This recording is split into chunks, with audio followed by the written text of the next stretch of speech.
kewajiban Menpan RB untuk melahirkan PP berkaitan terhadap kebijakan di mana KSN sebagai lembaga yang melakukan pengawasan itu sudah dieliminir akibat dari lahirnya Undang-Undang 20 tahun 2023. Oleh karena itu tentu saya minta juga bagaimana progress report, karena dijanjikan di bulan April, sebab Desember itu tidak ada lagi persoalan-persoalan yang berkaitan terhadap masalah honorer. Terima kasih pimpinan. Assalamualaikum warahmatullahi wabarakatuh. Pimpinan dan anggota Komisi 2 yang saya hormati, Bapak Ibu dari Menpan RB, BKN dan KASN.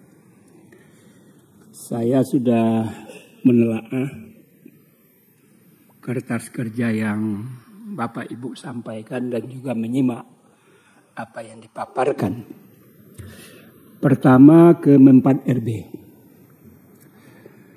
Anggaran 2023 anggarannya adalah 320 M lebih, capaiannya realisasi 98,62%. Ini saya memberikan apresiasi dari 14 mitra kami kementerian dan lembaga. Ini urutan keempat capaian anggarannya. Luar biasa. Kita berikan apresiasi. Kemudian yang kedua, KSN 2023, walaupun tadi dikatakan keluh kesah, saya juga ungkapkan, tadi pimpinan juga sudah sampaikan keberadaan daripada KSN. Tapi namun di tahun 2023 itu cairan atau realisasi anggarannya cukup menggembirakan, 97,78 dari anggaran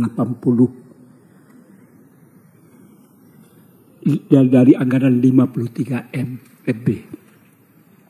Realisasinya 97,78, itu dari 14 kementerian dan lembaga, termasuk luar biasa peringkat ke-6 saya lihat.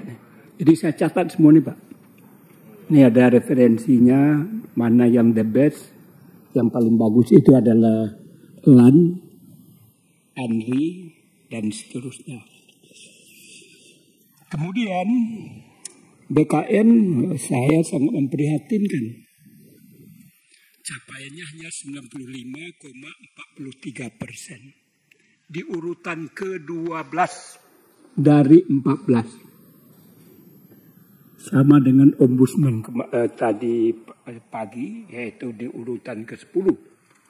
Tentu saya minta kepada BKN yang memang anggarannya tambahan di semester 2 tadi dikatakan ada tambahan sebanyak 396 M dari anggaran awal 608 M.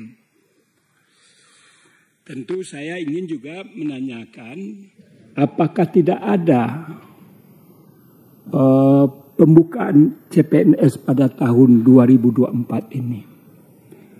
Karena tadi dikatakan kenapa terjadi anggaran tambahan di 2023 itu di semester 2 yang nilainya separuh dari pagu anggaran awal. Saya dengar-dengar kalau nggak salah ada kebijakan pemerintah, nggak tahu siapa laksanaannya itu di 2003, kemudian realisasinya bagaimana. Kalau memang kami pun juga, saya pun juga kaget ini. Tentu tanpa melalui Komisi 2 tambahan anggaran semester 2 itu. Saya merasakan rasanya tidak pernah yang tidak hadir dalam rapat tambahan anggaran di BKN 396 pada semester 2 itu terjadinya bagaimana, apakah atau saya luput atau saya memang tidak hadir, sehingga kaget juga saya ini ada tambahan anggaran yang sekian, tapi peruntukannya sangat jelas, yaitu dalam rangka pelaksanaan kegiatan CPNS. Tadi juga sudah disinggung oleh pimpinan, tapi belum menjurus kepada Menpan RB yang ditugaskan oleh undang-undang. Ini sudah terledor ini. Saya juga ditanya oleh berbagai mass media terhadap kewajiban Menpan RB untuk melahirkan PP berkaitan terhadap kebijakan di mana KSN sebagai lembaga yang melakukan pengawasan itu sudah dieliminir akibat dari lahirnya Undang-Undang 20 tahun 2023. Oleh karena itu tentu saya minta juga bagaimana progress report, karena dijanjikan di bulan April, sebab Desember itu tidak ada lagi persoalan-persoalan yang berkaitan terhadap masalah honorer dan juga status daripada lembaga pengawas ini. Memang kita dulu sebagaimana dibilang oleh pimpinan, kita berjibaku dan lain sebagainya, tetapi inilah sebuah kebijakan dan keputusan yang diambil, tentu kita harus samyak nau apanya. Harusnya dalam persoalan ini Menpan RB juga harus paham kita sedang menghadapi pilkada serentak yang belum pernah dilakukan selama ini. Artinya dinamika berkaitan tentang netralitas ini sangat-sangat luar biasa. Bayangkan saja kemarin pemilu 14 Februari 2024 di mana secara sumringah keberanian ASN untuk tidak netral. Lembaga apa lagi yang akan mengawasi, sedangkan PP untuk berkaitan tentang persoalan itu sampai detik ini juga belum lahir. Ini bengkalai yang menurut hemat saya tolonglah segera dilahirkan, karena kita melahirkan undang-undang ini di 2023 sampai sekarang sudah bulan Juni, sudah lebih 6 bulan kok masih belum juga terlaksana. Kemudian yang terakhir adalah termasuk juga Menpan RB. Progress report, makanya pendalaman nanti saya bicara anggaran. Karena kita jarang-jarang bicara. Dulu dengan Pak Cahyokumolo kita sering. Progress report daripada eselonisasi ini gimana? Saya hanya mendapatkan ketika itu pada zaman Pak Cahyokumolo. Sudah ada gambaran-gambaran dasar yang disampaikan di pusat tentang masalah eselon 3 dan 4, kinerjanya begini, provinsi bagaimana, kabupaten kota dan juga bagaimana. Sebab ini juga menimbulkan masalah baru.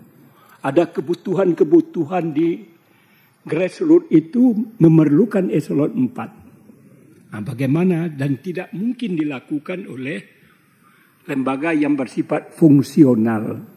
Oleh karena itu saya selalu mengatakan bahwa persoalan eselonisasi itu bukan menghilangkan, menghapuskan, tetapi melakukan rasionalisasi terhadap jabatan eselon 3 dan 4 itu. Tentu ini juga perlu pemikiran, pendalaman, kajian yang lebih mendalam dalam melakukan rasionalisasi itu. Jangan hantam kromo aja, jadi kasihan juga. Kemudian yang anunya itu adalah masalah fungsional. Dulu sering juga dikatakan oleh Menpan RB ini bahwa anggarannya malah lebih membengkak. Saya nggak masuk akal itu. Dengan adanya dirasionalisasikannya eselon 3 dan 4 terjadi pembengkakan. Kalau saya mengatakan malah menurunkan anggaran. Kenapa? Ruang kantor untuk eselon 3 tidak ada lagi. Biaya operasionalnya tidak ada lagi. Kemudian pangkatnya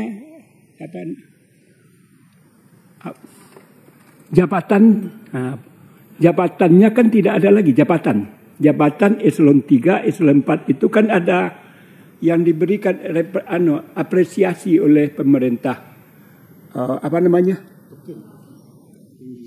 tunjangan jabatan, bukan kinerja, tunjangan jabatan. Artinya tunjangan jabatan tidak ada, kantor juga tidak ada, biaya operasional terhadap jabatan eselon 3 dan 4 juga tentu hilang. Apakah benar sinyalemen yang dikatakan malah dengan dilakukan pemindahan dari eselon 3 4 kepada fungsional menjadi membengkak, atau ini hanya karena masa transisi karena belum jelasnya. Ini juga merupakan PR bagi Menpan RB, mau diapakan fungsionalisasi itu. Sebab bagaimana fungsionalisasi itu eselon 3 dan 4 itu dia kan beragam jabatan. Dia sekarang jadi setara. Ini juga perlu di manage sedemikian rupa. Bagaimanapun dia pernah jadi pimpinan, sekarang dia tidak sudah fungsional. Antara eselon 3 dan 4 tentu jauh berbeda. Kemudian KSN, ini kesian ini, memang betul apa yang disampaikan oleh Kang Saad, pimpinan. Anggarannya sudah diblokir sedemikian rupa, padahal ini belum barangkali ini juga bagian kesimpulan yang perlu juga kita berikan penilaian atau paling tidak meminta kepada Menteri Keuangan untuk yang diblokir itu, yang kebutuhan itu tentu perlu juga kita apresiasi. Barangkali demikian pimpinan. Terima kasih. Assalamualaikum warahmatullahi wabarakatuh. Terima kasih Pak Gus Pardigaus. Silakan Pak Hugua. Baik, terima kasih pimpinan, kawan-kawan anggota, Bapak-bapak dari BKN, PAN RB, Kementerian PAN RB.